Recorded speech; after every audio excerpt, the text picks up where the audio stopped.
Why would I go to your mom? Stop bothering me. That is what my husband said at a drinking party the night my mother was rushed to the emergency room with a blocked heart blood vessel. I slumped down in the hospital hallway, signed the surgery consent form with trembling hands, and emptied my entire emergency fund of $2.3 million, spent little by little over 10 years to pay the hospital bills. Meanwhile, my husband was swiping his credit card for $3.8 million on fishing gear. But you see, just a few days later, the world turned upside down. I received a call saying my mother had collapsed and been rushed to the emergency room. I returned those words he had heard that night to him, without leaving out a single word. I will now begin to tell you how this stay-at-home wife who had endured with own cord 10 years was finally paid back. On Friday evening, I stood in front of the sink washing dishes. My hands were turning bright red from the hot water, but I couldn't stop. I had to wash all the dishes so that preparing for tomorrow morning would be easier. Jun-yok, who was watching TV in the living room, tossed the remote onto the sofa and spoke. I'm going fishing with Hyun-soo tomorrow morning. Do you want some gimbap? I stopped rubbing the plate with my gloved hand. Tomorrow? Suddenly. I've been telling you since last week. Didn't you hear? Jun-yeonak was already looking at his phone. I didn't recall hearing anything like that last week, but I knew if I brought it up, he would just say I was nagging again. What time are you leaving? 4 a.m. Hyun-soo is coming to pick you up. Don't oversleep, pack it in advance. Jun-yok went into the master bedroom without waiting for an answer. I took off my gloved handkerchiefs and looked at the clock. It was 10:30 p.m. I had to wake up at 3 a.m. to cook rice and roll gimbap. We've been married for 10 years. Aside from depositing his salary into the account, Jun-yok never lifted a finger to help with the housework. Every weekend, he would skip work to go fishing, golf, or meetups with friends, while I was busy preparing the birthday meal for my mother-in-law, Mrs. Omalcha, getting food for the family's ancestral rites, and frying and serving japchae and jajang for the feast for my sister-in-law. Whenever I complained about how hard it was, the response was always the same. You think it's hard to do anything at home? I'm the one earning the money. At that single remark, I kept my mouth shut and shut it again for 10 years straight. The alarm went off at 3 a.m. Yes. Rubbing my eyes, I stood in the kitchen to cook rice, slice pickled radishes, peel carrots, and roll up gimbap. I wrapped them in foil and placed them on the shoe rack by the entrance. At 3:55, Jun-yok came out of the master bedroom. I stood at the entrance and handed him the gimbap. He took the gimbap, put on his shoes, and opened the door without saying a word. There was no thank you, nor a farewell, Akil. After the door closed, I stood in the empty hallway for a long time. I was hanging laundry on the veranda on Saturday morning when the phone rang. The name that appeared on the screen was my mother-in-law, Omalcha. Seo-young. My mother said, tomorrow make japchae and some pancakes for your aunt-in-law, Hwang Kapi, and bring them over. Make 2 kinds, mojeon and dongtaejeon. My mother replied, understood. Make the seasoning a bit stronger. It was too sour last time. The call cut off abruptly. I looked down at the veranda railing with the clothespin still in my hand. A sigh rose up, but I swallowed it.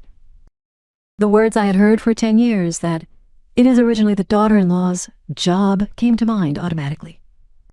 I went to the neighborhood mart to do some grocery shopping and ran into a flushed face in the minimum aisle. It was Choi Yul-ra, an older friend from the neighborhood. When Yul-ra saw my face, she put down her shopping bag and came over. Seo-young, what's wrong with your face? You look really worn out. Ah, sis, I haven't been able to sleep much lately. Yul-ra grabbed my arm. Come out for a moment. Let's have a cup of coffee. We sat facing each other at the cafe in front of the mart. Yura looked intently at my face before speaking. Seo-young, be honest. Is something wrong? I clutched my Americano cup with both hands and hesitated for a long time.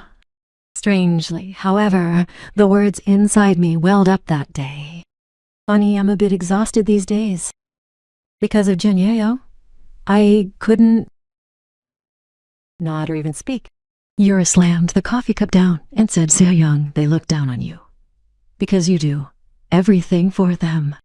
You do all the housework by yourself. On the way to the in-laws, Hadela Mendwa's house. What is Junhyuk doing?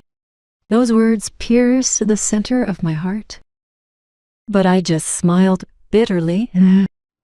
Because if I went back home, I would have to prepare the hwangap dishes again tomorrow. Early Sunday morning, I took off the japchae, fried bajun and dongtaejeon, and placed them in a bowl. I asked Junhyuk to come with me, but he replied with the covers pulled over his head, quote, I don't feel well after going nuti fishing yesterday. You go alone. At the Sisangmo Hwangap gathering, the mother-in-law did not say a word about the empty seat left by her son. Instead, she picked up a chopstick full of jabak, took a bite, looked at me, and spoke. So young, what's wrong with this japchae? It's bland. We were in front of all the relatives. I bowed my head and said, I'm sorry. My stomach was churning, but I bit my lip tightly and held it back. On the bus ride back, I rested the empty bowl on my lap and looked out the window. Yeah? Suddenly, Mom's face came to mind, so I called her. Mom, who usually looked before the phone rang twice, didn't answer. Thinking she must be tired and sleeping, I hung up. The moment I arrived in front of the house and opened the front door, the phone rang. I froze when I saw the name on the screen. It was my younger brother, Jamin. Hello, Nuna? Hello, Na? Jamin's voice was trembling. Mom collapsed. We're performing a one-day ritual right now and heading to the university hospital emergency room. The strength drained from my hands. The bowl I was holding fell to the entrance floor with a jingling sound, nudanofodi sound. In the back seat of the taxi, I clenched my fists tightly. I didn't even realize my fingernails were digging into my palms. Jamin's voice kept echoing in my ears. Mom collapsed. We're on our way to the emergency room. The taxi driver glanced at my face in the rearview mirror. One said, I'll get you there quickly, and sped up. Street lights flashed past outside the line, but nothing registered in my eyes. As soon as the taxi stopped in front of the university hospital emergency room, I opened the door and jumped out. My hand trembled so much while paying the fare that I dropped my hand twice. I pushed open the automatic door and ran inside to find Jamin standing at the end of the hallway, leaning against the wall. His face was pale and his eyes were swollen and red. Jamin, did you come? Jamin looked at me, his lips trembling. Mom collapsed at home, clutching her chest. The lady next door found her and called 119. I grabbed Jamin's arms with both hands. Where is Mom right now? I need to see her. She's undergoing tests inside. The doctor said he'll explain when she comes out. Before I could even finish speaking, the inner door of the emergency room opened, and a doctor in a white coat stepped out. A middle-aged male doctor adjusted his glasses and looked back and forth between me and Jamin. Are you the guardian of patient Jang Bok-soon? Yes, she is my mother. My mother collapsed because the blood vessel supplying blood to her heart suddenly became blocked. It is an acute myocardial infarction. We need to open the blocked vessel right now. It is a procedure where we insert a thin tube to widen the blockage, but there is no time. You must fill out the guardian consent form immediately. The doctor handed me a consent form clipped to a board. I took the pen, but my hand was trembling so much that my handwriting was crooked. I had to correct it 3 times just to write my name. Jamin stood beside me, cupping the back of my hand, and said, "It's okay, Nuna." Julia managed to finish signing and handed the consent form back at me. Watching the doctor take the form and disappear inside, my legs gave way, and I slumped to the ground. It felt as if the cold hallway floor was seeping right up to my back. I have no idea how long the wait for the procedure was. Jamin got water in a paper cup from the vending machine, but I couldn't even take a sip. My hand holding the water kept trembling, and the water sloshed around in the cup. Just then I called John Aycock. I dialed once, twice, and 3 times, but he didn't answer. I hung up and called again. He didn't answer again. I finally managed to connect on the 3rd try. Through Suhak, I could hear loud laughter and the clinking of glasses. Why? I'm a bit busy right now. Honey, I'm at the hospital. Mom collapsed. My voice was trembling so much that it was hard to speak. I swallowed back the tears welling up to the very bottom. They said her heart blood vessels are blocked. She just started the procedure. Please come over. I can't do it alone. Oh my, wait a minute. I heard a voice from beyond Suhak saying, "Hey, just a quick call." A moment later, I heard Junyok's voice again, but the look of annoyance was clearly etched in it. "So you just went to the hospital? That should have been enough. I'm scared to be alone. I don't know what might happen to Mom." "Yes, why would I go to Mom? Jamin is here." "Don't bother me. I'm with people right now." Click. The call was disconnected. I stared at the black screen. I couldn't think of anything. Yes. Why would I go to Mom? Those words played back very slowly in Kopoto in my head. Don't bother me.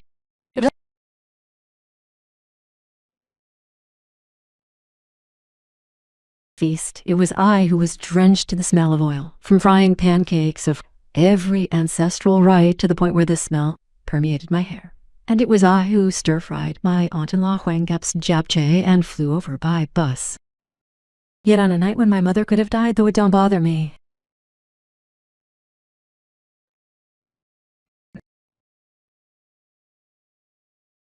Jamin crouched down from me. "Did you call my young?" I bit my lip and put my phone in my pocket. She said she couldn't come because she had work. Jamin didn't say a word. However, I could tell from the way she bit her lip Nelly and turned her head away. Jamin knew, too. He knew what kind of person Mayung was. It was past midnight and it was past 1 a.m. Jamie and I sat side by side on chairs in the hallway, unable to say a word. We looked up every time a nurse passed by, and we repeated the cycle several times, jumping up at the sound of procedure room door opening, only to sit back down after confirming it was another patient. At 2 a.m., the procedure room door opened. The doctor came out, pulling his mask down below his chin. "The procedure went well. We have widened the blocked blood vessel. You need to rest now. We will transfer you to the intensive care unit." "Thank you. Thank you so much, doctor." I bowed deeply and thanked him several times.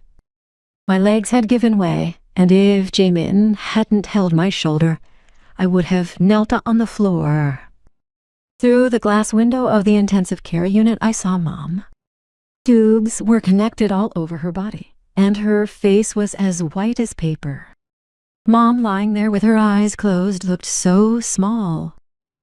I stood there for a long time with my palms against a window pane. Whenever I visited my parents' house once a month, Mom would always pile up side dishes in front of me and tell me to eat a lot. When she quietly examined my face and asked if I was okay, I used to lie and say I was fine every time.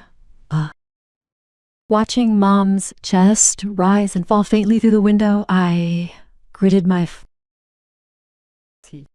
Jamin returned with 2 cups of coffee from the vending machine. He placed one in my hand, sat down beside me, and spoke cautiously. "Sister, I asked at the payment counter earlier. They said that even with insurance, the co-payment amount could come out to around 3.5 million won. It's 3.5 million won because the special materials used in the procedure aren't covered by insurance." I cupped the paper cup with both hands and mentally replayed the bank account in my head. There was less than 700,000 won left in my living expenses account. Yun-yak would deposit his salary, and I would divide it up for food, utilities, and the kids' school supplies. By the time we got there, our account was always nearly empty. "I'll put in 1.5 million won from my salary." Jamin trailed off. I knew Jamin wasn't well off either. Living alone in a rented apartment, if he took out 1.5 million won, it would be a tight budget for him to make ends meet for a month. I'll look into it too.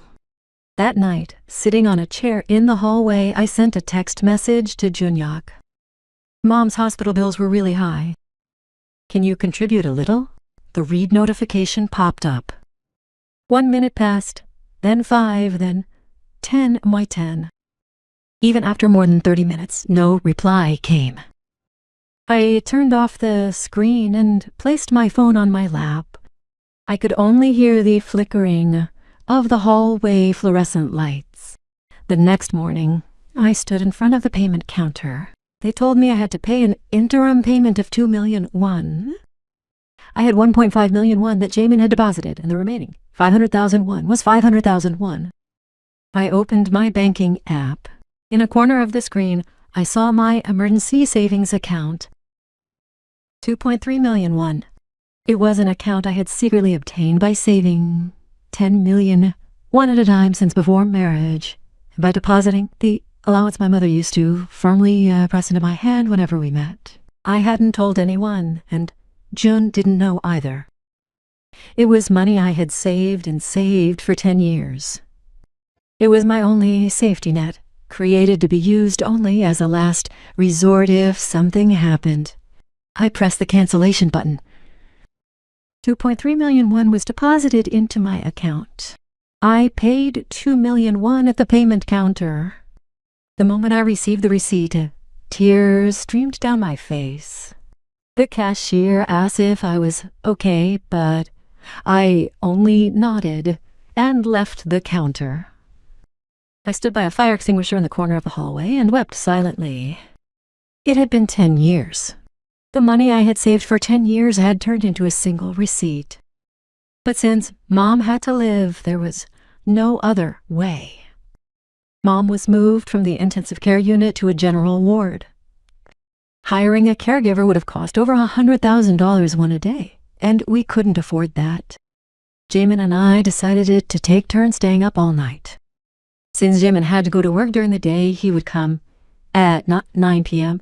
and stay until 6 a.m., while I stayed by Mom's side from 7 a.m. until 9 p.m. In reality, most of the caregiving fell to me. When I lay on the hospital cot, it felt like my back was hitting a hard metal plate, and I would wake up suddenly at the sound of Mom coughing after sleeping for, I guess, an hour or two. I repeated it all night long. It was the third day of caregiving. Shining. A text message arrived from Jun-yak. It was the first contact. Since Mom collapsed, I collapsed. There is no food at all in the house. When are you coming? I stared at that message for a long time. Mom almost died, and for 3 days there wasn't a single word asking if she was okay, just no food. I put my phone down on the shelf beside the bed. For the first time, I didn't reply. On the 5th day of caregiving, Mom opened her eyes. She fumbled to find my hand and grabbed it, speaking in a hoarse voice. "Seo-young, it's Mom." "It's okay, Mom." Tears welled up in Mom's eyes. "I'm sorry, Seo-young, for being a burden to you." "What are you talking about? Mom, Mom." "Then you shouldn't say anything." I tried to smile, lifting the corners of my mouth, but the empty caregiver chair next to Mom kept catching my eye. The seat where my husband should have been sitting, the seat where he should have been sitting, and saying, "Jung In-wall is sick, I'm worried," was empty. I turned my head to look out the window. I didn't want Mom to see my tears. That is the case. That night, after Mom fell asleep, I left the hospital room and stood at the end of the hallway. There were no stars in the night sky, only the faint light of the streetlights in the hospital parking lot. I rested my forehead against the window and closed my eyes. It had been 10 years. Even while preparing meals for my mother-in-law's birthday, getting food for ancestral rites, or rolling kimbap at dawn to place by the front door, I never once heard a word of thanks. When I said I was tired, the response was, "What are you doing at home that makes you tired?" And when my mother was rushed to the emergency room, the reply I received was, "Don't bother me." I pulled those words away from the window and muttered in a low voice, "This time I won't put up with it anymore." I wasn't speaking to anyone. I was speaking to myself, who had only endured for 10 years. It was the 7th day since Mom's passing. I opened the front door to stop by home briefly from the hospital to grab some clothes. The moment I opened the door, a pungent smell swept in, and on the sink 5 or 6 cups and containers were piled up. Delivery food containers soaked in grease were scattered in mountains. A sour smell rose from the laundry basket, and snack bags and beer cans lay scattered on the living room floor. Anyok was sprawled on the sofa, playing a mobile phone game. Gunshots and explosions rang out incessantly from the screen. I stood at the entrance and watched him for a long time, while I had been keeping watch over Mom alone for nearly 2 weeks, snatching brief naps on a makeshift bed at the hospital. This man had been lying on the sofa playing games. I took off my shoes and walked into the living room. Anyok did not take his eyes off the screen. "You're here. I'm hungry. Make me some food." I stood in front of Anyok and spoke. "Mom's condition is still very bad. Please go to the hospital just once and show your face." Anyok answered while tapping on the game screen. He didn't even look at me. What would I do if I went? If I go, they'll just tell me to spend money. At those words, I shut my mouth. I had nothing more to say. No, I had a mountain of things to say, but I've learned over the past 10 years that saying anything to someone is no different from talking to a wall. I went into the master bedroom without a word and stuffed a few clothes into my bag. Underwear, pajamas, and a change of pants. That was all. As I slung my bag over my shoulder and stepped out to the front door, Anyok turned his head from the sofa and said, "When are you coming home?" "It's the last one." I didn't answer and closed the door. I pressed the elevator button and waited, and the door to the next door apartment opened. Park Sojong, who lives on the same floor, was coming out with a shopping bag when she saw me and paused. Sojong's gaze swept over my swollen eyes, sunken cheeks, and crumpled clothes. "Seo Young, are you okay? You look really worn out." "I'm just a bit tired." I forced a smile, but I could see Sojong's expression turning increasingly worried. "I haven't seen you for a few days, so I was wondering if something was wrong. My mother is hospitalized, so I'm taking care of her." "Oh my goodness, didn't your husband come?" I couldn't say a word. I couldn't. I just bit my lip tightly. Sojong's eyes widened, then her expression hardened. That change in expression was like a mirror. Her face was telling me on my behalf just how abnormal my situation was. "Seo Young, please don't push yourself too hard. Let me know if you need help." Thank you. I bowed my head and got into the elevator. Nah. As soon as the doors closed, I saw my reflection in the mirror. My cheeks were sunken, and I had dark circles under my eyes. I hadn't noticed it at the hospital, but seeing my face like this outside, even I was shocked. When I returned to the hospital, Jamin's voice was ringing at the end of the hallway. Bien? Jamin was pacing back and forth, holding his phone, talking on it. His voice was trembling. Mei Young's mama almost died. Almost died? Is making a single phone call that hard? Just one call? I stopped in my tracks at the entrance of the hallway. Jamin's back was stiff with rage. Did you ask if my sister told me to do it? No, she said she couldn't come because she had Mei Young. But I know. Mei Young was at the drinking party that day, hey? Jun Yan-yok's sharp voice grew louder from the other end of the phone. I couldn't hear it clearly, but judging by the way Jamin's expression was contorting, it wasn't anything nice. You're getting nagged even by Jian Nam? Brother-in-law, I'm not nagging you. Oh. Shouldn't a decent person at least do this much? Jamin hung up and slammed his fist against the wall. His fist was burning red. I approached Jamin and grabbed his shoulder. Jamin, Nuna, I couldn't hold back anymore. I know. Thank you. Jamin bit his lip and turned his head away. His eyes were bloodshot. Just then, a nurse called from the direction of the ward. Guardian Yoon Seo-young, the attending physician, is waiting in the consultation room. When I opened the door and went in, the attending doctor was sitting looking at a computer screen. I sat down and the doctor turned the screen to show me. It was a blood vessel X-ray with a red circle drawn around one spot. Guardian, the results of the additional tests are in. Besides the site where the first procedure was performed, another blood vessel has narrowed as well. It's not right now, but not. A second procedure might be necessary. A second procedure? Yes.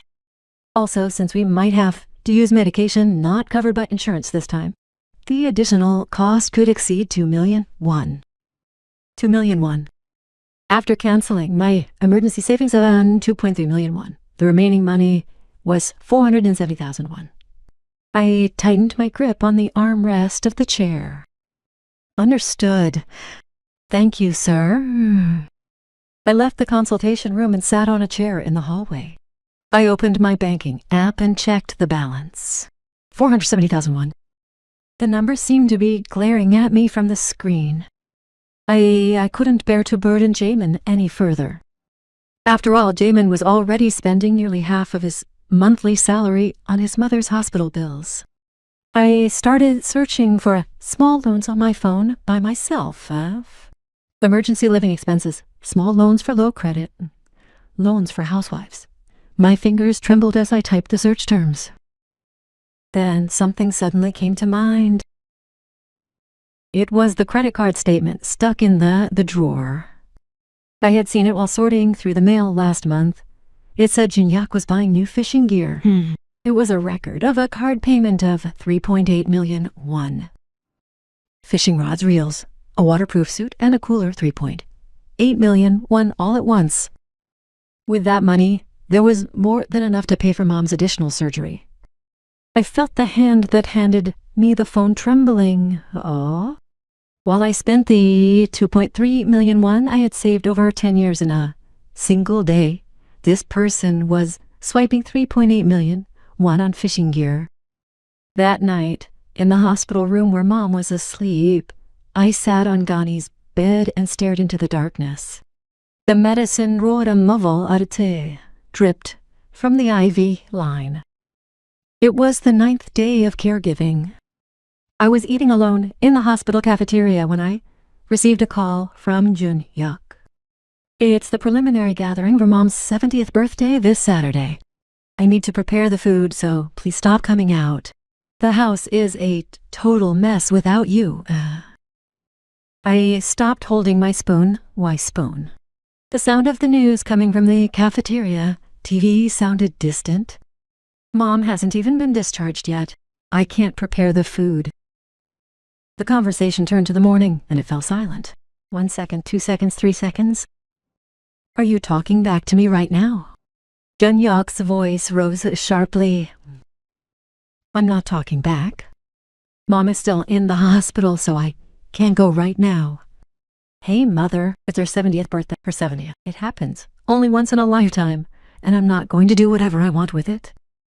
I took a deep breath. My heart was pounding, but strangely my mind was clear. Right now, my mom comes first. I hung up the phone. The hand holding the spoon trembled, but my heart felt strangely calm. It was the first time in 10 years that I'd refused my husband's request. I took a spoonful of rice. The rice went down my throat. It felt much easier to breathe than before. It was the next morning. I was getting Mom's morning medicine in the hospital room when my phone rang. I stopped when I saw the name on the screen. Mother-in-law, let's not. My mother. So young, I heard from Jun-yok. Her voice was gentle. Although my mother-in-law's voice was usually on the high and sharp side, on this day the low, subdued tone was actually more frightening. Saying she wouldn't prepare for the 70th birthday gathering. Exams come before your parents' home, not your 70th birthday. I stepped out of the hospital room and stood in a corner of the hallway. I didn't want Mom to catch me on this call. My mother collapsed because her heart blood vessels were blocked.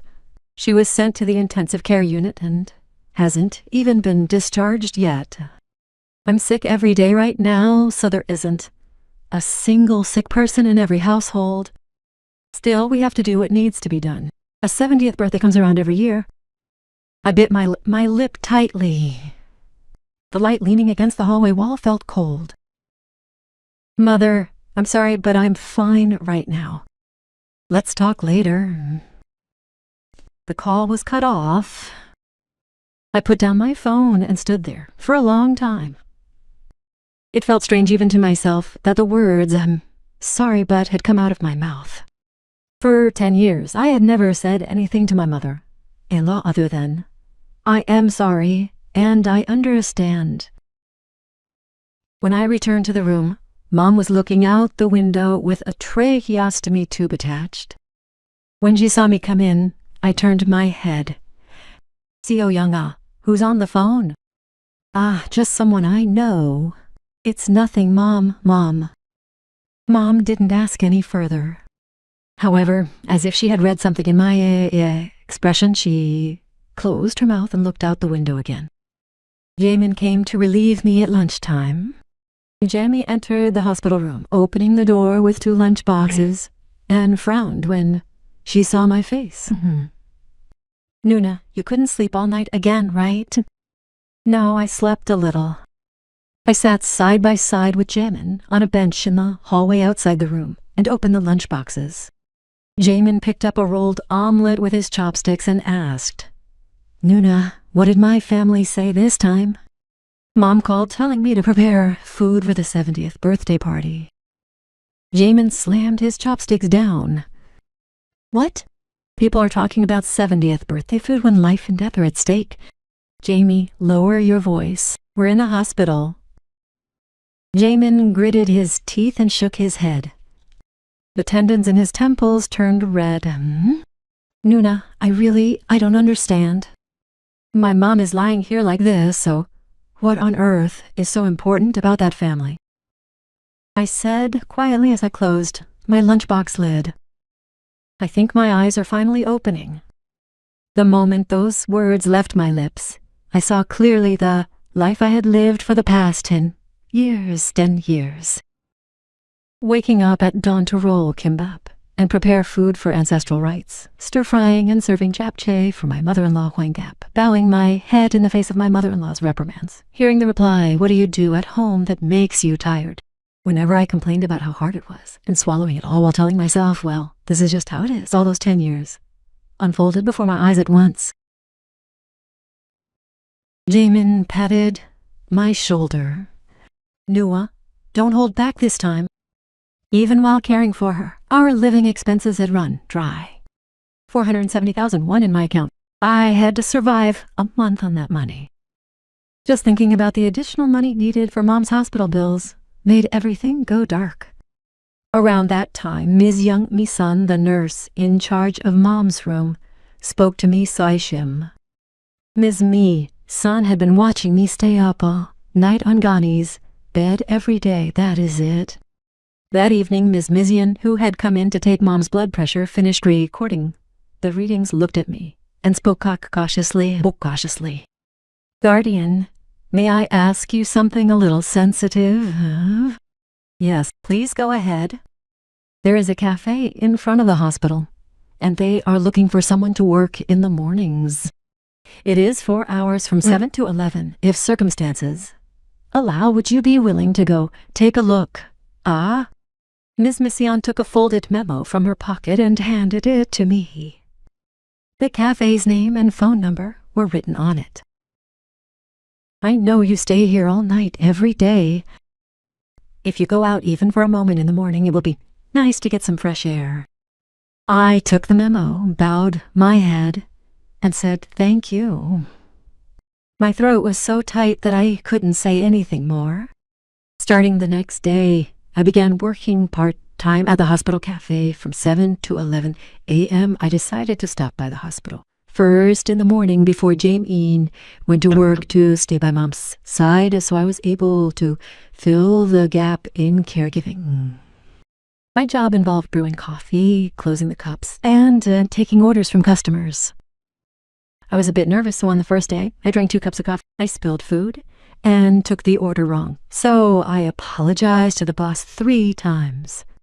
But it was strange. It was a situation where I should have felt heartbroken, yet the fact that I was earning money by doing something with my own hands gave me a strangely solid feeling. The pay for 4 hours of work wasn't much, but it was money that meant I didn't have to walk on eggshells around anyone. The day of the pre-celebration gathering for the 70th birthday arrived. I was in the hospital, and Junhyuk ended up shouldering the burden of preparing the food all by himself.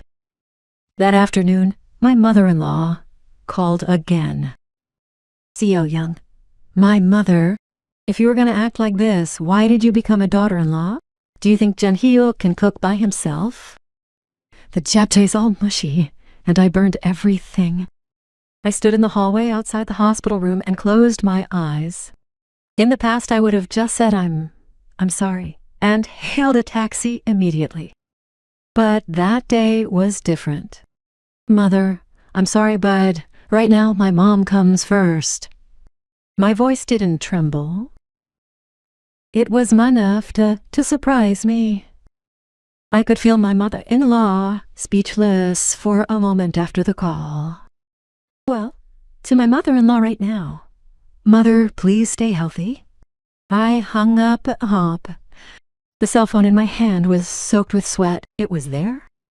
My heart was racing, but I had no regrets. I was on my way back to the hospital. Ms. Mizian was sitting on a bench in the hospital lobby. It seemed her shift had just ended. Ms. Mizian saw me and gestured. So Young, please sit down for a moment. We sat side by side. Ms. Mizian took out 2 cans of coffee, handed me one, and said, Seyoung, I have something to tell you. Yes, I went through a similar marriage in the past. I looked at Ms. Mizian while holding the can of coffee. Ms. Mizian opened the lid and continued speaking. My husband only put money into the house and dumped everything else on me. Even when I was sick, his own affairs came first. And when my family was sick, he treated it like someone else's business. I endured it for 3 years before finally getting a divorce. Ms. Mizian looked straight at me. Soo-young, it is not your fault. Please remember that. Those words touched deep into my heart. It felt like a small light rising in my heart, which had been filled with the thought for 10 years that I was inadequate or that I needed to do better. I cupped the can of coffee in my hands. I bowed my head. "Thank you, Miss Sayan." My voice cracked, but I didn't cry. Mom's second procedure had ended safely. When the doctor said it went well again and that she just needed to recover now, Jamie, and I let out a sigh of relief in the consultation room. It was a day when Mom had entered the recovery phase. Mom looked quietly at my face from her hospital bed and then spoke. "So Young, what's wrong with my face? Are you eating properly?" "Of course, Mom. I'm eating well." I tried to smile. However, I couldn't smile when I recalled my reflection in the hospital bathroom mirror earlier. My cheeks were sunken, and dark circles had extended all the way down to my chin. Around that time, I stopped by home briefly. I took out this month's credit card statement from the mailbox and opened it. I turned one page, then two, when my hand stopped. Fishing gear store, 1.8 million won. Sashimi restaurant, 470,000 won. Golf driving range, 280,000 won. Bar, 650,000 won. An unknown name, 3 payment records from entertainment establishments. The total amount Junhyuk spent over the past 2 months exceeded 6.2 million won. 6.2 million won. I felt my eyes turn pale as I looked at the statement. While I took out the 2.3 million won I had saved over 10 years to pay my mother's hospital bills, survived on 470,000 won a month, and scraped together every penny I could by brewing coffee at a cafe. From dawn, this man was spending 6.2 million won. And he wasn't paying a single penny for my mother's hospital bills. I folded this statement and put it in my bag. It was then that I realized for sure that clinging to the hope of marriage was an insult to myself. It was the night before my discharge. My mother held my hand. There was no strength in her fingers, but they were warm. "So Young." "Yes, Mom is sorry." "Sorry about what, Mom?" My mother slowly stroked the back of my hand. As I collapsed, I saw everything inside me that Junhyuk didn't call even once. "Mom knows it all?" I was speechless. I had been hiding it. Mom knew. She was the kind of person who could read my mind just by looking at my face, even while lying in a sickbed. "Mom, this was the first time I'd revealed my true feelings, intending to reconsider my marriage. Mom stroked the back of my hand for a long time without saying a word. Only the ticking of the hospital clock echoed. "So Young." "Yes?" "Live your own life. Don't worry about Mom." At those short words, I cried silently. Tears trickled down my cheeks and fell onto the back of Mom's hand. Mom held my hand tightly without even wiping the wetness. That night, gazing at the hospital ceiling, I felt it. The distance at which something solid was settling in the center of my heart. I wasn't afraid. I was very afraid, but something greater than fear had arisen. On the day Mom was discharged, I took her to Jamin's studio apartment. Jamin offered his bed to Mom and said he would spread a blanket on the living room floor. Although it was a small studio, Mom lay down on Jamin's bed, saying, "Oh, my son," and held his hand. I had porridge and I put away the side dishes, wrote down the time for my medicine on a note, and stuck it to the refrigerator door. "Mom, I'm going home for just 2 days. I need to pack my clothes too." "Okay, go ahead. Don't worry, Mom has Jamie." Mom smiled, but I could feel her holding my eyes and scrutinizing me. She must be worried about the home her daughter is returning to. After 2 days, I opened the front door. A smell greeted me first. 3 garbage bags were piled up next to the entrance, and delivery Food boxes were scattered all over the living room. On the sink, dried liquid stains from cups were stuck yellow, and a fly was buzzing around. Jean-Jacques was sitting on the sofa watching TV. As I stood at the entrance, he turned his head and said, "I'm home. I'm home. I'm hungry. Make some food." It was a voice as if nothing had happened. A wife who had just returned from being sick in the hospital for over 2 weeks. Make some food. I didn't answer. I took off my shoes, walked through the living room, entered the master bedroom, and closed the door. I sat on the edge of the bed and let out a sigh. A single word stood vividly in my mind. It suddenly came to mind. For the first time, I thought of the word divorce as a concrete plan. Not a vague fantasy, but something I really had to do. I began to organize things in my head, one by one, how to divide the ancestral rights, where to live once I left, and how to find a job. I could no longer live like an invisible person at home. The next morning, I used the time Jamin spent at the hospital, checking on Mom before leaving for work, to call Yura. "It's So Young, Annie. So Young, Mom is okay, right? She was born. Honey, I have something to tell you. We met at a cafe. Yura had arrived first and was already seated. When I sat across from her, Yura looked at my face and fell silent. After staring at me for a while, she slowly asked, "So Young, what decision did you make?" "Honey, I'm going to get a divorce." Yura put down her coffee cup. She didn't look surprised. Rather, she looked as if she had been waiting for this moment. "I know without you telling me what Jean-Jacques did while Mom was away this time. Watching everything you did during that time made my heart ache. Lowering my head, I poured out everything, from the statements and hospital bills to canceling my emergency savings. Yura listened to everything without interrupting a single word. When I finished speaking, Yura took a business card out of her bag.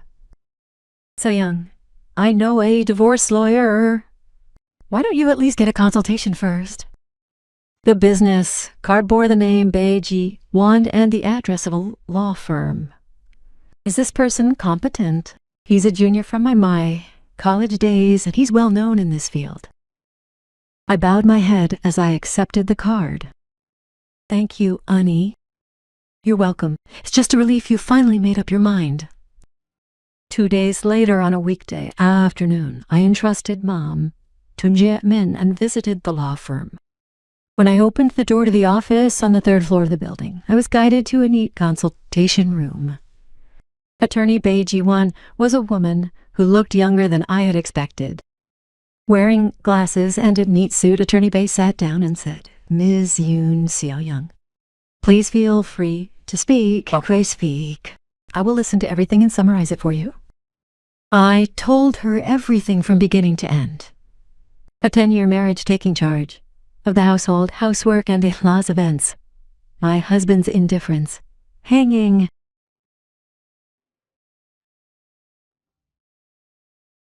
Up the funnel, other claps during the husband. As I spoke, my throat tightened and I had. Attorney Bei put down his pen and looked at me. "So Young, that is enough. Your husband neglecting the family and turning a blind eye to your family in a critical situation. The 2 things alone are grounds for divorce. On top of that, since there is a record of large sums spent on entertainment, this can work in your favor when dividing the assets." "May I ask you one thing?" "Yes, please go ahead." "The apartment is in your husband's name. Since it was purchased before marriage, does that mean I won't receive anything?" Attorney Bei shook his head. "Even if you bought it before marriage, if household income was used to repay the loan during the marriage, that portion can be recognized as your share. You can also claim alimony separately." I nodded and took out the folded copy of the credit card statement from my bag. I took it out. Attorney Bay narrowed his eyes as he flipped through the statement page by page. Keep these details safe. They will be important documentation. I finished the consultation and left the office. As I was coming down the stairs, I received a call from Jun-yok. Your mother is coming home this evening, so prepare some side dishes. Okay. I answered briefly and hung up and up. In the past, I would have felt a tightness in my chest, but strangely, I felt no emotion. The fact that I was already preparing my life outside of this relationship made me calm. That evening, my mother-in-law came home. I prepared a few simple side dishes and placed them on the table. My mother-in-law, Omalja, sat at the table, looked around at the dishes, and spoke. This house turned into a garbage dump because you were gone for 2 weeks. Jun-yok was nodding beside me. You understand that you shouldn't leave the house empty like this anymore, right? You are the one in charge of the household. Holding my chopsticks, I looked at my mother-in-law's face. In the past, I would have, I'm sorry. I probably bowed my head and said yes. But the words wouldn't come out of my mouth. I answered briefly yes and ate my meal in silence. After my mother-in-law left, Jun-yok lay on the sofa and started playing games again. I went into my room and opened a drawer. Inside the drawer was a small velvet pouch. I took it out and opened it, and there was a gold ring inside. My mother gave it to me before I got married. It was the most precious thing she had saved throughout her life. So young, they say a life of hardship begins when you get married. Wear this and think of Mom whenever things get tough. I remembered the day Mom personally slipped it onto my finger. I placed the gold ring on my palm and gazed at it for a long time. Live my life. Mom's words were as vivid as if they were engraved on the ring. That weekend, I woke up at dawn while Jun-yok was asleep and sat at the living room table and started writing my resume. Only the light from the laptop screen shone in the darkness. Recalling my experience at the insurance company I worked at before marriage, I filled it out week by week. The 10-year gap felt long, but I didn't stop. I submitted applications to 3 insurance sales positions, and I knew it wouldn't be easy since my career had been cut short for 10 years. But I pressed the send button with the mindset of just getting started. The following Monday, I received a call from Jamin. Nuna Mayung called you. What did she say? She said you've been acting strange lately. She hasn't been talking and hasn't gone out. She asked me if you had some ulterior motive. I paused for a moment. Jun-yok had caught on. Don't worry, it's fun. I'll take care of it. I hung up and closed my eyes. I had to hurry up and get ready before Jun-yok caught on. However, it was that afternoon. I was folding laundry when Jun-yok called. The moment I answered, his voice came out in a frantic rush. Hey, Mother collapsed. She suddenly clutched her stomach and collapsed, and she's in the emergency room right now. I immediately stopped, holding the phone to my ear. Ha-ta-kya. My hands, which had been folding laundry, froze in midair, and the clothes I had been folding were now resting on my knees. My mother-in-law collapsed to the emergency room. A few seconds passed. Jun-yok's breathing sounded rough to Suhak. Hey, listen. Come here quickly. I opened my mouth. My voice was so cold and sharp that it sounded unfamiliar even to my own ears. It's not my mom, so why should I go? Jun-yok's breathing stopped over the phone. 1 second, 2 seconds. What did you just say? You asked why I should go. Hey, are you crazy? Your mother was rushed to the emergency room, and is that what you should be saying? Jun-yok's voice cracked and rose. In the past, I would have flinched at that voice, a voice. But I picked up the towel from my knees, folded it neatly, and answered. When my mom collapsed, who was the one who asked why I should go to her? Who was the one who hung up the phone, telling me not to bother you? Junhyuk couldn't finish his sentence.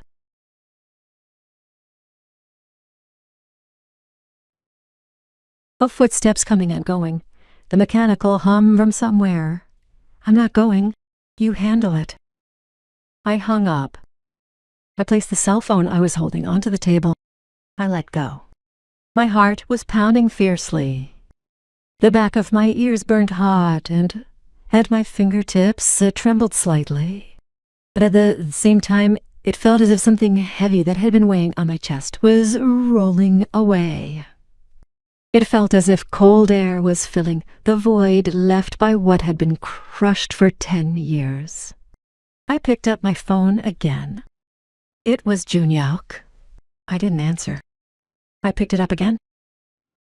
I didn't answer. As soon as the call ended, a text message arrived. Are you kidding me? If you don't come right now, I won't let you get away with it. 10 seconds later, another one came. Is this something a human being should do? Your mother could die. 30 seconds later, another one came. Fine, it's a divorce. Be prepared. I read those messages one by one, and I took screenshots of each one, calmly without missing a single one, capturing the screen exactly as it appeared with the timestamp. I sent the captured images to attorney Bae Ji-won. I added a message. Attorney, this is a text from my husband. Please keep it. Less than a minute later, a reply came from Attorney Bae. I have read it. You did well. Please capture and send everything that comes in as well. I put down my phone and leaned back against the sofa. I looked up at the ceiling. Junhyuk kept sending messages, but I made sure not to forget any longer. I just captured the screen and sent it to the lawyer. About an hour later, I searched for the main number for the hospital emergency room and made a call. Hello. I would like to check on the condition Omalja, who came to the emergency room today. Are you the guardian? Yes, I am the daughter-in-law. The guardian has completed registration, and the patient is currently undergoing tests. Thank you. I hung up and closed my eyes. It wasn't that I wasn't worried about my mother-in-law. No matter how hurtful things she had done to me, I couldn't feel at ease, knowing that someone had collapsed. However, I knew that going to that hospital now wouldn't change anything. If I had to rush there again, care for her again, cook the food again, and whiz again, and shoulder everything myself, it would be a cycle that would repeat for the next 20 years. That night, I called Jaemin. Jaemin, it's me. What's wrong? Nuna? Your voice sounds strange. My mother-in-law was rushed to the emergency room today. What? My mother-in-law? Yeah. But I didn't go. Jaemin was silent for a moment because he was so busy with math. After about 3 seconds, Jaemin spoke. Did you do a good job, Nuna?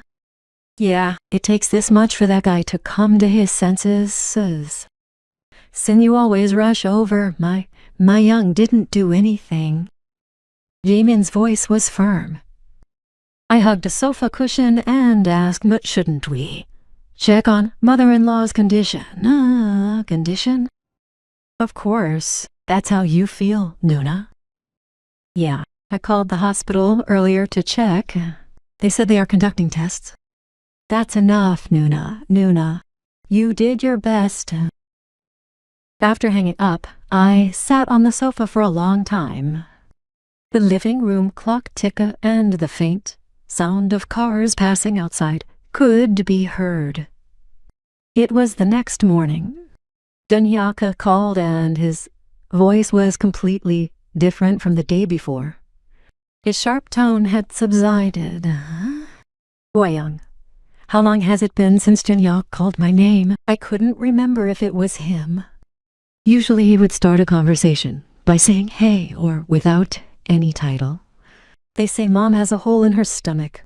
She needs surgery. I don't know how I can handle it alone. Please come. Please. It was the first time I heard those words from Junhyuk's lips. My nose tingled, but I gritted my teeth. You do it. I'm not going. Seo Younga, she's your mother. You're her guardian, and it's your job to do. I hung up the phone. My hands were trembling, but I didn't answer the calls that came in. Junhyuk wrote the surgery consent form by himself. He took annual leave from work and slept at the hospital. I later heard from Jamin that since his mother-in-law couldn't eat solid food, he bought porridge, but it was so hot that it burned the roof of her mouth. Junhyuk had spoon-fed her without even checking the temperature. It is said that on the third day of caregiving, Junhyuk called his close friend Kim. Hyunsu. Hyunsu, please help me. Can you come to the hospital?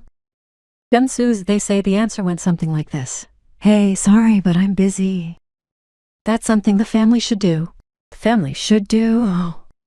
I could imagine how those words must have sounded to Junhyuk. It must have carried the same weight as the words he had said to me, Mom, why should I? On the fifth day of caregiving his mother-in-law. Oh Malja reportedly asked Junhyuk from his sick bed, why isn't Seo Young coming? Why isn't Seo Young coming? While Junhyuk hesitated and unable to answer, the caregiver in the adjacent bed spoke up. Son, I've been watching for a few days, too, and I noticed you are the only caregiver. Isn't there a reason why your daughter-in-law isn't coming? They say the mother-in-law stared intently at Junhyuk's face. What did you do in Seokim? Mom was sick that she isn't coming, Ma. They say Junhyuk lowered his head. Jamin told me that the mother-in-law's face was contorted with disappointment. Around that time, I went for an interview at one of the insurance companies I had applied to. I was wearing a neatly ironed shirt.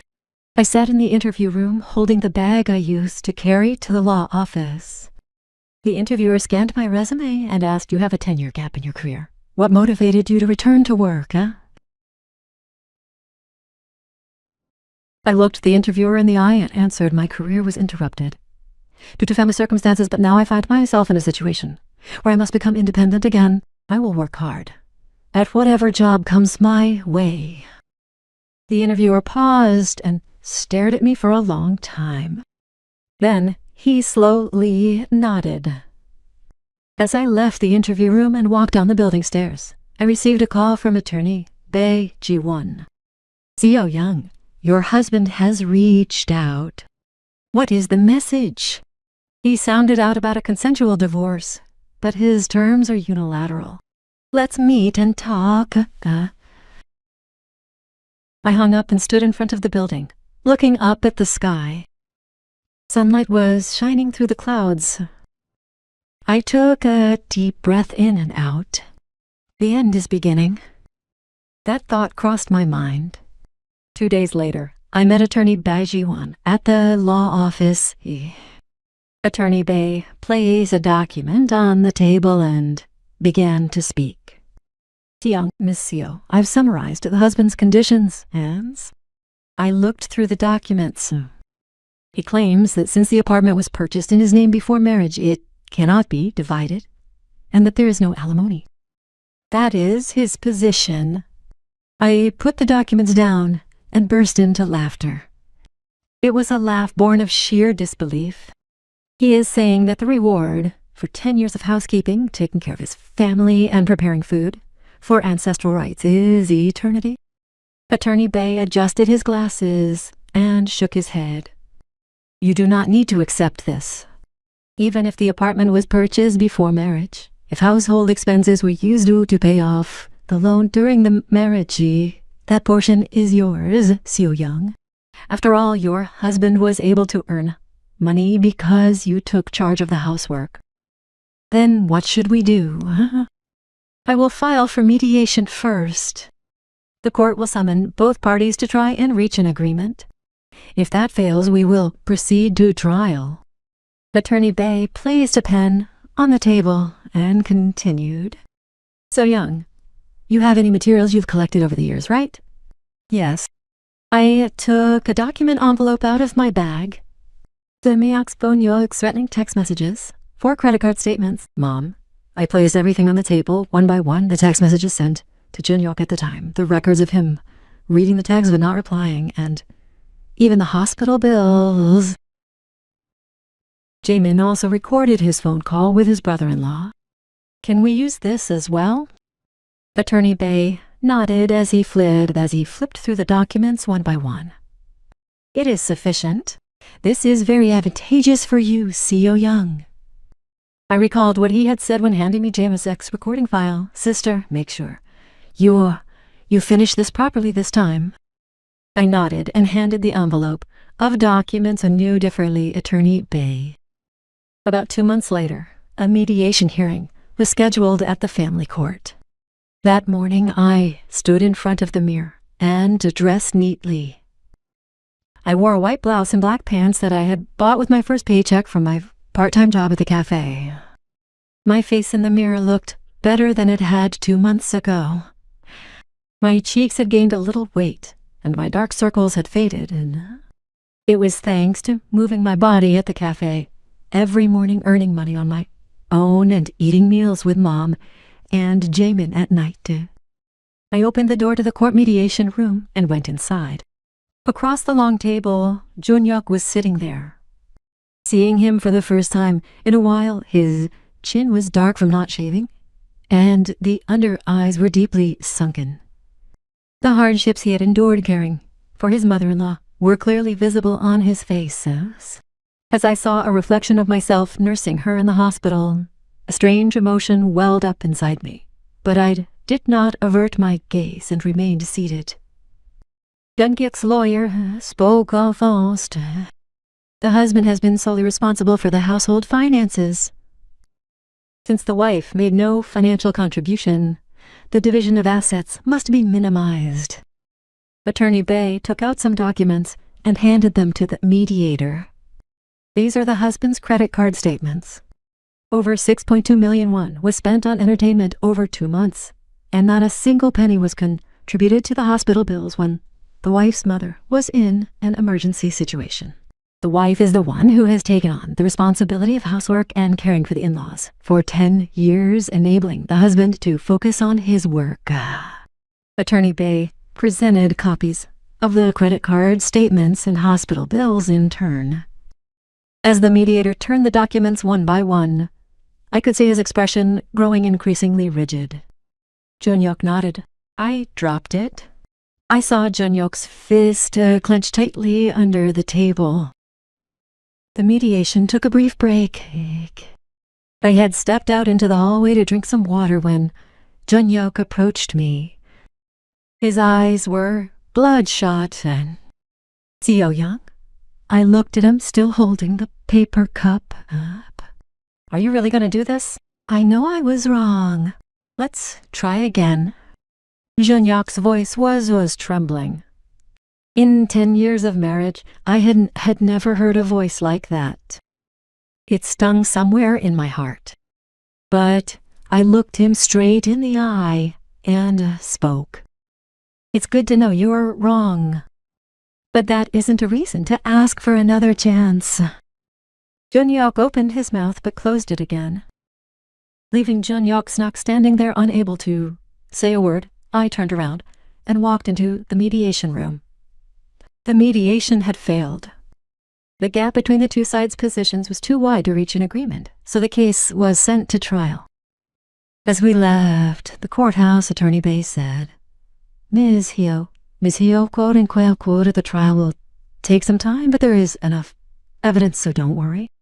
I nodded and walked down the courthouse stairs. A few days later, then I received a call unexpectedly. It was my mother-in-law, Omalja. I hesitated for a moment after seeing the name on the screen. Should I answer or not? I answered when the third ring went. My mother. Seo Younga, I have something to tell you. Can we meet? Her voice was different. It wasn't her usual high, sharp tone. It was a low, quiet voice tinged with fatigue. My mother. Where shall we go? We met at a cafe near Junhyuk's house. My mother-in-law had arrived first. Perhaps because the baby was only recently born, her face looked very gaunt and her back, which usually held flowers, was slightly hunched. I sat across from her and greeted her. How is your health, mother? Sit down. My mother-in-law cupped the coffee cup with both hands and looked at me. There was silence for quite a while.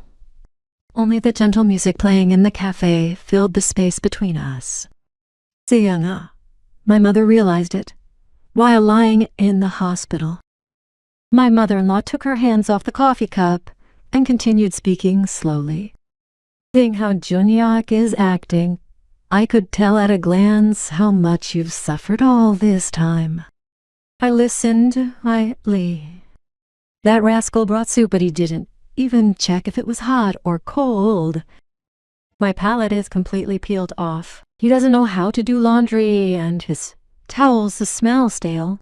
He was snoring in his sleep at night, so I woke him up, and he got annoyed. The corners of my mother-in-law's mouth turned bitterly downward. I raised my son wrong. At those words, unexpected tears flowed from my face.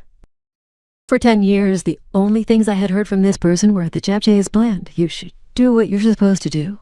And why did you become a daughter-in-law? But this was the first time she had ever said that I had raised my son wrong. My mother-in-law took out a napkin, placed it on the table, and said, I don't think I can stop you from leaving. Our Junhyuk is a guy who needs to experience it to understand. I can't take your side in court, but I won't interfere. Either. I knew that was the best he could do for me. It wasn't a complete apology. But the person who had sided with his son his whole life had taken a step back. I closed my tears and bowed my head. Mother, those words alone are enough. Please stay healthy. I stood up, opened the cafe door, and stepped out. The air touched my face. I walked, taking deep breaths. My phone rang in my pocket. I took it out and saw an email pop up. It was from the insurance company I had applied to. With trembling hands, I opened the email. Miss Yeon So-young, congratulations on your final acceptance. I stopped walking as I looked at the screen. I read it one more time. Final acceptance. My lips trembled, but the corners of my mouth curled up. For the first time in a long while, I smiled genuinely. Standing in the shade of the cafe's streetlights, I stared at the screen for a long time. 2 weeks after receiving the acceptance notification, a trial date was set. I woke up in the morning, put on my newly purchased black jacket, and stood in front of the mirror. My face reflected in the mirror was different from half a year ago. My cheeks had regained their fullness, and my gaze was no longer hazy. The time I spent working 4 hours every morning at the cafe greeting people and brewing coffee had transformed my face. As I walked up the courthouse stairs, someone was standing in front of me. It was Junhyuk. He was wearing a suit, but his tie was crooked and his shoes were dusty. Junhyuk saw me and took a step closer. Seo-young, can't you think about it? Just one more time. I looked at Junhyuk's face. His beard hadn't been fully shaved, leaving his chin darkened, and the shadows under his eyes were deep. It was the face of someone I had lived with for 10 years. The back view of him leaving the door at dawn saying he was going fishing. The profile of him lying on the sofa playing games. The voice of him hanging up the phone saying, yes, it's Mom, why should I? Everything was reflected in his face. I shook my head once. I didn't say a word. I walked past Junhyuk and entered the courtroom. When I sat down, Junhyuk and his lawyer were sitting side by side, across from me. The presiding judge and judge turned the documents and announced that he would hear statements from both sides. Attorney Bae Ji-won stood up and took out a document. The husband, Kang Junhyuk, had not participated in housework or child care for 10 years of marriage, and he turned a blind eye by hanging up the phone when his wife's mother was in an emergency situation. Attorney Bae handed the call records and text message history to the judge. This is a screenshot of a text message sent by the husband at the time. It contained the message, "If you don't come immediately, I won't let you get away with it. To me, it is a divorce. Be prepared." The courtroom fell silent. The judge read the text message screenshots one by one. Furthermore, the husband spent over 6.2 million on entertainment expenses over 2 months, without contributing a single penny to his mother-in-law's hospital bills.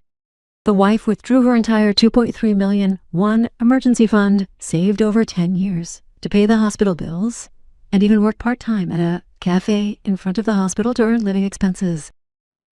Attorney Bae presented copies of the hospital receipts and credit card statements in turn. The judge looked toward Junhyuk, and the direction of his gaze was discernible. Junhyuk's attorney stood up. The defendant is also deeply remorseful and has the intention to restore the marital relationship. Attorney Bae stood up immediately to accept the statement. The plaintiff gave you a chance to reconcile for 10 years. I endured, compromised, and reached out first every time. It was the defendant himself who squandered that opportunity. Junhyuk lowered his head. His melanin resting on his suit lap was pale white. No further objections were raised. The verdict was delivered.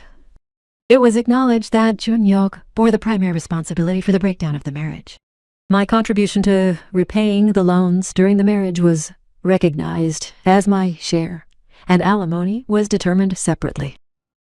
The amount was not what mattered. It was the fact that a judgment confirming his valgrealt had been passed through the judge's mouth in the courtroom. It was the moment the injustice I had felt alone for 10 years was officially confirmed.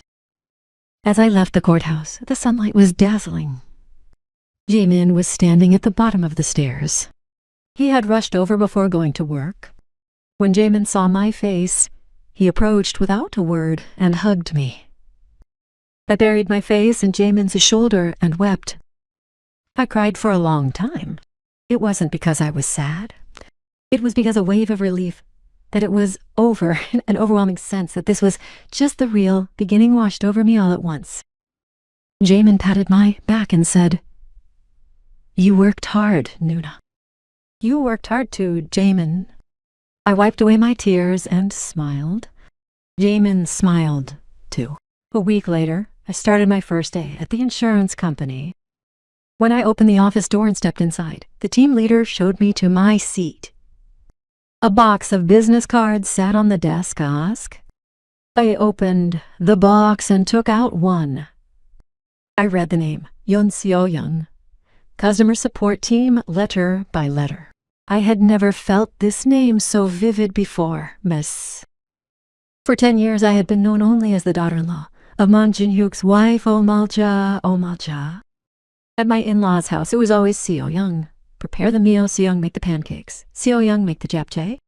My name was always attached to commands given to others. But the Yoon Seo-young on the business card in my hand now was different. My name was entirely mine.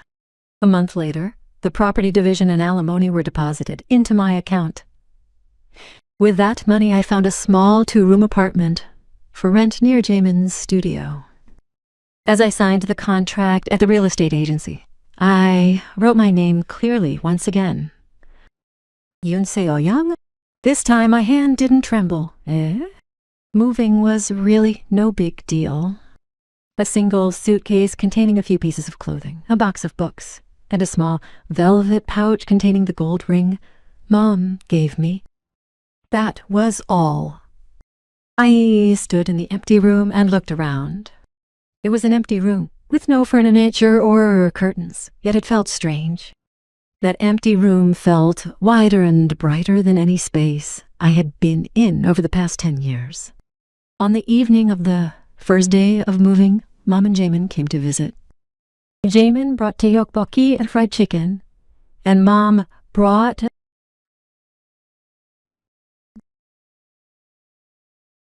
who had recovered much of her health after surgery, stood in the small kitchen boiling the stew and said, "My daughter, you've worked so hard. You've worked so hard. I'll cook the stew, achuk." Mom, you shouldn't overexert yourself. Hey, if you can't even cook a pot of soybean paste stew for your daughter, are you even a mom? Go sit down. Mom swung a ladle and chased me out of the kitchen. I sat on the living room floor and tore into chicken side by side with Jamin. Sister, the house is nice, isn't it? Yeah. If you open the window in the morning, the breeze comes in really well. I'll hang the curtains for you. Yeah. Let's go pick them out together this weekend. Mom brought out the pot of soybean paste stew and placed it on the floor. Since there was no dining table, she spread newspaper on the floor and put the pot on top. Tteokbokki, chicken, and soybean paste stew. The three of us huddled together on the narrow floor, warm and cozy to eat. Mom, the soybean paste stew is delicious. Of course it is. Smiled as she scooped some stew into my bowl. Jamin picked up a chicken leg and placed it on Mom's plate. Mom, please eat a lot. Hey, you eat too. You've lost weight. That scene of the new family members sitting around on the floor eating was the most abundant dining table of my life. It wasn't expensive food, nor was it a fancy table, but everyone here was on my side. That alone was enough. After eating dinner and finishing the dishes, I stood at the front door supporting Jibin's mother. Sister, I'll take Mom home. It's your first week back at work tomorrow, so it'll be tough. Go to bed early, okay? Take care. Mom took my hand at the entrance. See you, young. Mom, everything will be all right. Mom squeezed my hand tightly and then let go. I linked arms with Jamin's mother and went out into the hallway. The elevator doors closed, and I closed the front door. Left alone in the room, I opened the balcony window. A gentle breeze blew in. It was chilly, but not an unpleasant wind. Suddenly, Jun Yeok's voice brushed past me. Yes, Mom. Why me? It sounded faint, like a voice from a very distant place. Those words no longer pierced my heart. It would be a lie to say it didn't hurt, but that pain could not crush me. As I closed the window, I spoke in a low voice. Losing myself by the side of someone who does not love me, that was the biggest category for Mom. I walked to the center of the room and opened the closet. I took out the clothes I would wear to work tomorrow and hung them on the hanger. I hung the hangers for a white blouse and black bats on the doorknob, stepped back and watched. Tomorrow morning, when I put on those clothes, open the front door and step out, Yoon So-young's day begins. The day of Yoon So-young, not as someone's wife or someone's daughter-in-law. I turned off the lights and got under the covers. The streetlight coming through the gap in the window formed a small square on the ceiling. I closed my eyes. I looked forward to tomorrow. Everyone, how was today's story? Honestly, I felt angry when So-young was crying alone in the hospital chaos. She sent a text asking her husband, who spends 3.8 million won on fishing gear, to contribute to the hospital bills, and he just ignored it. I wondered if that was even possible between a married couple. But you know what? The thing that gave me goosebumps the most in this story was what the mother-in-law said. I raised my son wrong. To be able to say that one sentence, the mother-in-law had to go through it herself. My son brought home some porridge, but I fed it to him without realizing it was hot, causing the roof of his mouth to peel and the laundry to smell sour. It was only after going through that I realized what my daughter-in-law had been doing for the past 10 years. Please leave a comment sharing your thoughts on today's protagonist and what you felt after hearing this story, Walid. Thank you for listening until the end today. I'll be back next time with more refreshing and satisfying stories.